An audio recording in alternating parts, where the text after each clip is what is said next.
vestimenta con la que se vestía toda la aristocracia del mundo, o la oligarquía, y también los productos orientales que ellos movilizaban. Además que desde el siglo VIII, gran parte de la ciencia de los árabes, de Bagdad, la matemática, la astronomía y demás, fue lentamente pasando a la China. Y en el siglo IX, X y XII, los chinos empezaron a ser los que continuaron la sabiduría musulmana con grandes descubrimientos astronómicos. Ellos sabían perfectamente el sistema heliocéntrico, el Sol estaba en el centro, pero no solo eso, sabían perfectamente la rotación de todos los planetas, de los 9 planetas alrededor del Sol, y sabían que no era centro, sino que estaban descentrados, y tenían ya conocimiento enorme antes de Galileo y de Copérnico y de todo esto que llegó desde la China. La China era el centro de la producción mundial hasta el 1800, pues sí, hasta hace 2 siglos, en el que Europa no le pudo vender a China nada, y para poder hacer que comprara algo le hizo la guerra del opio, pues sí, le obligó a comprar opio que se producía en la India.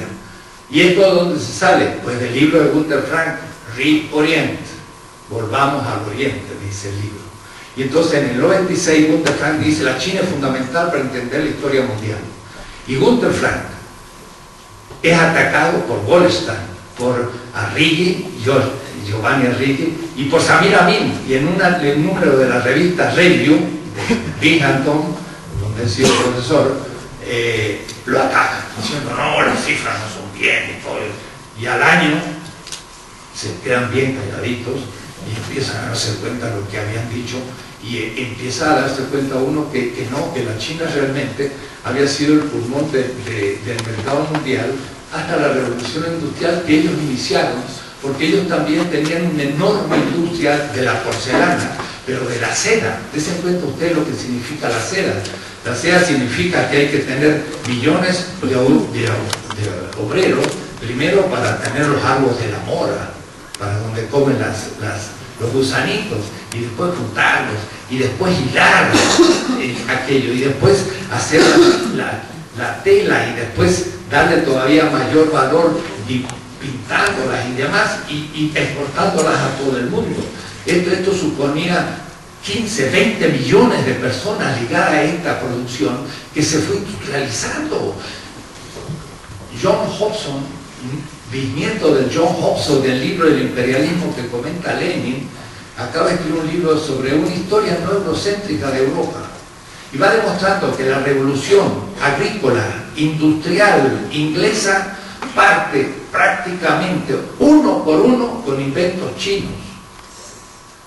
El tipo de arado, el tipo hasta de la máquina a vapor en su constitución central viene de la China.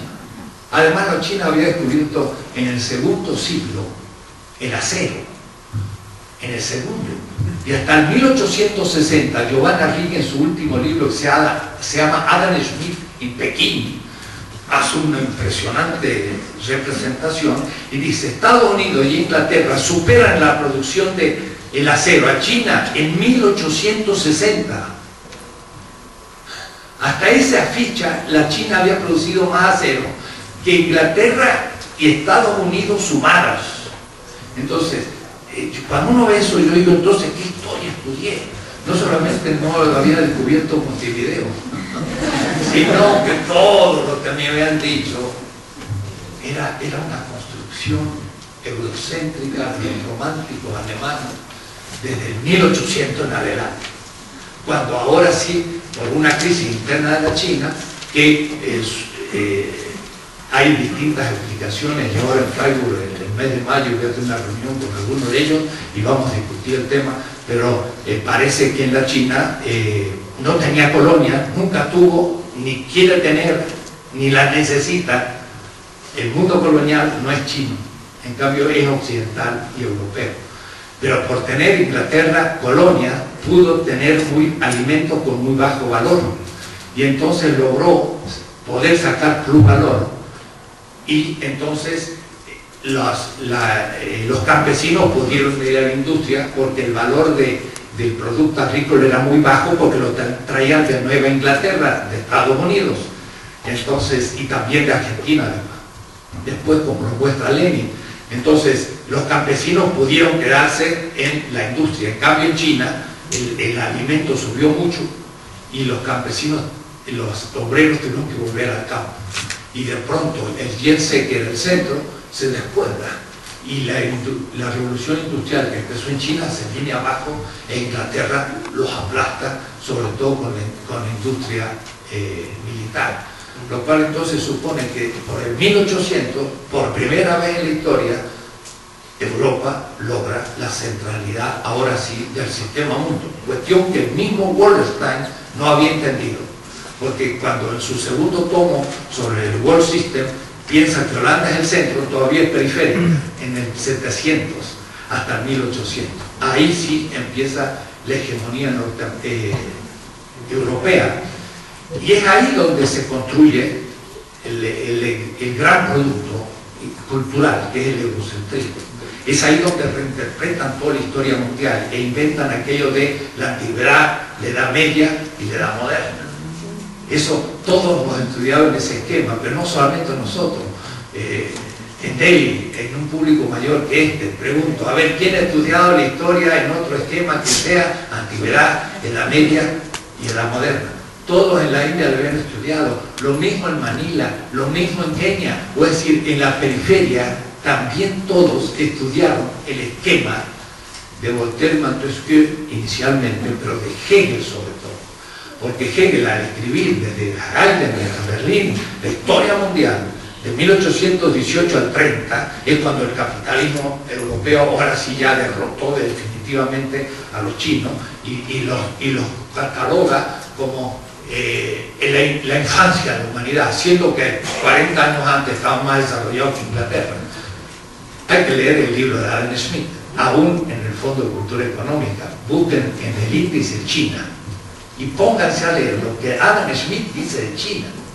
Es impresionante. Adam Smith dice: Inglaterra no se puede comparar de ninguna manera con China, porque China es mucho más rica que Inglaterra. Un magnate en China va con una cantidad de gente, que es secretario, amanuense y todo, y en Inglaterra pues son unos pobretones. Eso en 1776. Adam Smith tiene conciencia. Por eso el interés del libro de Giovanni Arrighi, porque hace una interpretación no liberal de Adam Smith muy interesante.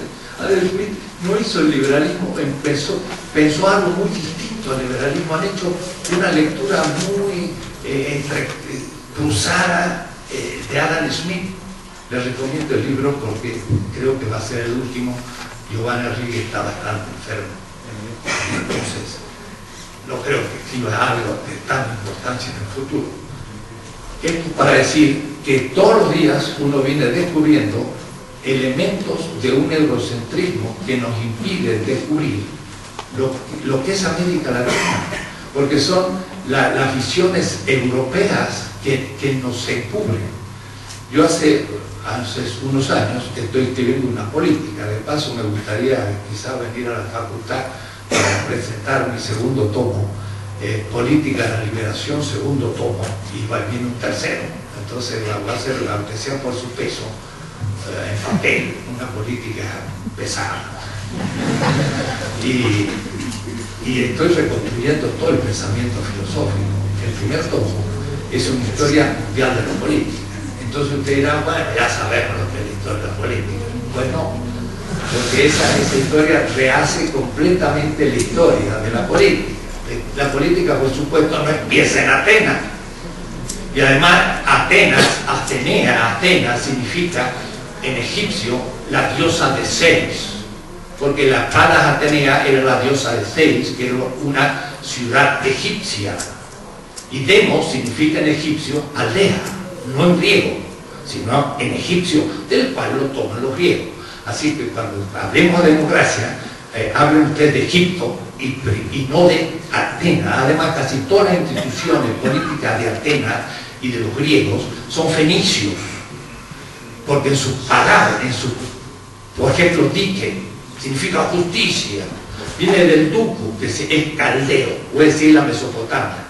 El profesor Semerano, que es un etimólogo tremendo italiano, un libro de 1500 páginas, muestra por la